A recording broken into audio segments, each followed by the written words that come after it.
Hi, எல்லாருக்கும் வணக்கம். இப்போ உள்ள காலகட்டத்தில் முடி கொட்டுறது மற்றும் இளநரை எல்லாருக்கும் ஒரு தீராத பிரச்சனையாக இருக்குது. இதற்கு தீர்வு காணும் வகையில் நாம் இயற்கை முறையில் வீட்டில் உள்ள பொருட்களை வச்சு எண்ணெய் காய்ச்ச போகிறோம். இதை தலைக்கு தடவி வரும்போது முடி கொட்டாமலும் மேலும் நல்ல முறையில் அடர்த்தியாக முடி நல்லா வளரும். இப்போ நாம் இயற்கை முறையில் எண்ணெய் எப்படி காய்ச்சணுங்கிறத உங்களுக்கு விளக்க போகிறோம். தேவையான பொருட்களை பார்க்க போகிறோம். நெல்லிக்காய் 1/4 கிலோ, வெந்தயம் 100 கிராம்,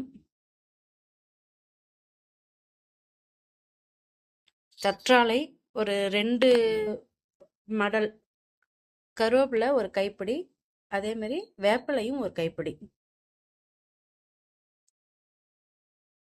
கரிசலாங்கண்ணி நமக்கு எவ்வளோ கிடைக்குதோ அவ்வளோ போட்டுக்கலாம். அது போட்டோம்னா முடி நல்ல கருப்பாக இருக்கும். மருதாணியும் ஒரு கைப்பிடி அளவு, நல்லா எல்லாத்தையும் சேர்த்து ஒரு கைப்பிடி வர மாதிரி. செம்பருத்தி இலை பூவு 2, ஆவாரம்பூ, வேம்பலப்பட்டை, சின்ன வெங்காயம், எண்ணெய் நல்லெண்ணெய் 1/2 லிட்ரு, தேங்காய் எண்ணெய் 1/2 லிட்ரு, ஒரு 50 கிராம் போல் விளக்கெண்ணெய், எல்லா எண்ணெயும் கலந்துக்கணும். இப்போ நம்ம சொன்ன எல்லா பொருட்களையும் ஒன்று ஒன்றா அரைச்சி மிக்சியில் போட்டு அரைச்சி அதில் போட்டுக்கணும்.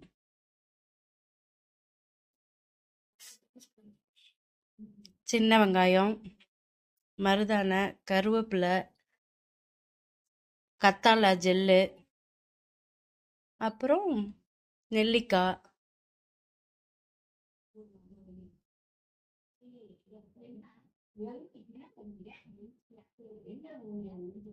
அப்புறம் நம்ம அந்த மருதாணை, இது வேப்பிலை, அப்புறம் வெந்தயம் எல்லாம் சேர்த்து அரைச்சி அதில் போட்டிருக்கேன்.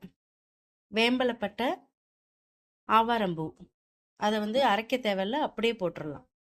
இப்போ எண்ணெயை அடுப்பு, நம்ம இரும்பு சட்டியில் தான் எண்ணெயை காய்ச்சணும். ஃபஸ்ட்டு அடுப்பை பற்ற வச்சு எண்ணெயை வச்சு காய்ச்ச ஆரம்பிச்சிடணும். இது காயறதுக்கு எப்படியும் 1.5லேருந்து 2 மணி நேரம் வரைக்கும் ஆகும். அது காஞ்சி முடித்ததும் நம்ம இறக்கி வச்சிடணும். வச்சுட்டு அதை உடனே நம்ம ஃபில்ட்ரு பண்ணக்கூடாது.